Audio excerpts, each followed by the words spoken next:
Hey there! Welcome back to Reddit Dating, best channel for cheating stories. Make sure to like and subscribe the channel for more spicy stories. My 31 male wife, 28 female said she doesn't love me anymore and wanted to end the marriage. Found out she has had a 12-plus month affair that started while she was pregnant with our second child. This will be our 8th anniversary as a couple this year. As mentioned in the title, my wife told me around 6 weeks ago, early June, that she no longer loved me and that she did not want to continue to be married to me in any capacity whatsoever. Despite the fact that we haven't been speaking well for quite some time, I was utterly caught by surprise. My ex-girlfriend said that I had made her feel as though I didn't care about her anymore. Since I moved out of the house a few years ago, my wife had begun to go out more often without me, and I was becoming concerned. It took me a while to admit defeat, and we had a little discussion about it, but we didn't really delve into the details of the situation other than that. When she brings it up again after approximately 2 weeks of not saying anything to one another, we both giggle. He or she has done a great lot of thought and is extremely certain of his or her position. We have 2 children, a 6-month-old boy and a 3-year-old girl. I told her that I'd give her a little more time to think about it before answering her question. I would go and stay with some friends in the middle of the week. I was still working full-time, and then I would have the kids here on the weekends, while my wife would go to her parents' house or stay with friends since she does not have a place of her own.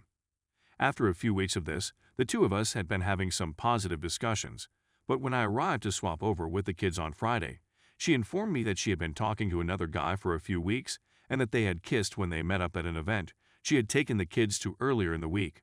I was shocked, but I accepted her explanation. We are in the process of renting. Even before this incident, I had low expectations of reconnecting with her, so I started questioning her about what had occurred and why it had happened. She met him for the first time in the gym, after which she only spoke with him via social media, and then she ran into him again at a social gathering. Afterwards, I inquired as to what else you were concealing information from me. She remained silent for the rest of the conversation. She then asked when I would start using dating apps, adding that she simply wanted me to be happy and that she didn't mind if I didn't. She informed me that she did not want me to go out with anybody she knew since she believed it would be improper. I cautioned her that if she chose to leave me, she would no longer have a say in the decision to which she was entitled. After that, she got really upset and I should avoid from joining anything right away, instead giving it some time and talking to her when I do join anything, if at all possible. I reiterated that it was no longer her problem and that I would proceed to do what I believed was best for me. She became enraged and declared that I was going to engage in relations with anybody and everyone. I declined, stating that I needed time to recuperate. She stated that she did not believe me and that I would most likely be on the show the next day. She was quite irritated by the discourse. I questioned her about why she was so concerned about me talking to other females, given that she was about to leave me. I inquired as to if there was anything she was withholding from me. She answered no, but I persisted in my demands. Finally, she admitted that she has been cheating on me with a mutual acquaintance since May of this year. That means she would have been roughly 6 weeks pregnant with our baby at the time of the incident. For me, there were a lot of mixed emotions, astonishment, rage, and despair. She said that she would cheat when she claimed to be going to the gym in the evenings or when she claimed to be out with other female friends, among other things. She also stated that he would come over to our house and sleep on our marital bed/couch in the living room, etc. Throughout the working day because he worked at various times throughout the day, sole trader. She stated that they were doing it many times a week at various periods throughout the year. I'm in a state of complete devastation. I have severed all ties with this friend, have banned him from all social media platforms, and have no desire to see or speak with him again. My wife claims that there was simply a physical connection and that there was no emotional connection, but it's difficult not to believe that after all this time, I had entire faith in her, and it was only in the final few months that I began to have suspicions about her. Since our son was born, she'd been hiding her phone all the time and had begun to go out more frequently with friends. We are completely through with her. She cannot be trusted in any way. I'm not too concerned about our children since she's a wonderful mother, and I believe we'll be able to establish a nice co-parenting pattern quickly. So far, everything has been pleasant, and we have begun to divide assets.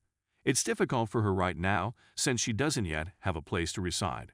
She's waiting for government assistance because she's unemployed and a stay-at-home mom. Some people have suggested that I should force her out and take full custody of the children until she can provide a place for them to reside, but I believe it would be detrimental to the children. In a strange sense, I've already forgiven her for what happened. I still have a soft spot in my heart for her, as she was the mother of my children.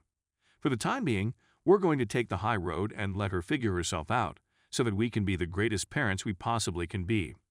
I'll be able to remain with my pals throughout the week for the foreseeable future. Forcing her out would just exacerbate the matter.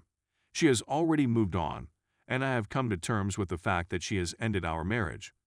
When the lease on this property expires in another 6 months, I will hunt for a new place to live, but I will use the time between now and then to recover and care for my children and myself. Story 2. She cheated and I thought we were a success story. I made a post on this site last Sunday, which would have been our 23rd wedding anniversary, but I never shared my personal story with you. Someone who made a kind remark on my last post urged me to publish it here. So let's get started. In college, my wife and I met and fell in love. After grad school, we married and had 2 wonderful children together. There were occasional difficulties, but overall, living together was extremely enjoyable. This time 3 years ago, we were sitting at the kitchen table, preparing for tax time. We were talking about money, not just about the monthly budget, but about the overall picture.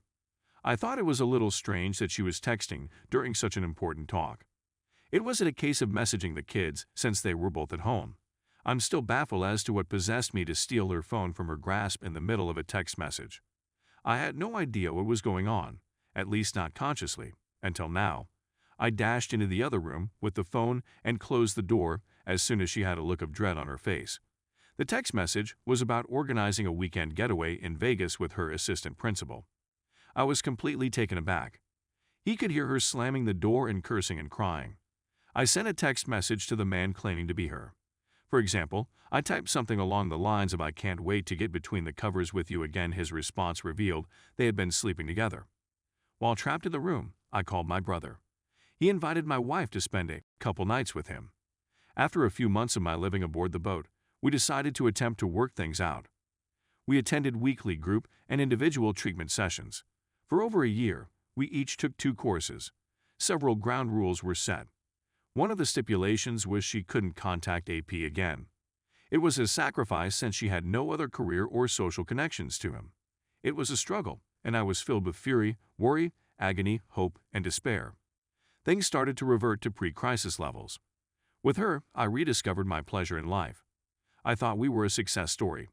I used to examine our phone provider's call history for AP number without her knowledge or agreement. With time, I found myself searching less and less. I searched again a year later, this time without skepticism, and there it was. 2 calls lasted less than a minute each, followed by 2 calls lasting over 30 minutes. When I called AP number, I got his voicemail. I figured it was improper to leave a recorded message for him, so I hung up. I was stunned. The re-established confidence evaporated in an instant. Putting the essential foundation in place required moving money around, changing passwords, engaging an attorney, and finding a place to live. As a consequence, I confronted her. I told her she had broken the ground rule and I was leaving and divorcing her. I went on to declare that nothing she could say or do would change my position, and that any discussion was pointless now. Of course, there was a fuss. I haven't seen my family in over a year. We get along well as co-parents, and the divorce process went well. Our kids are happy and healthy. They are achievements, I guess.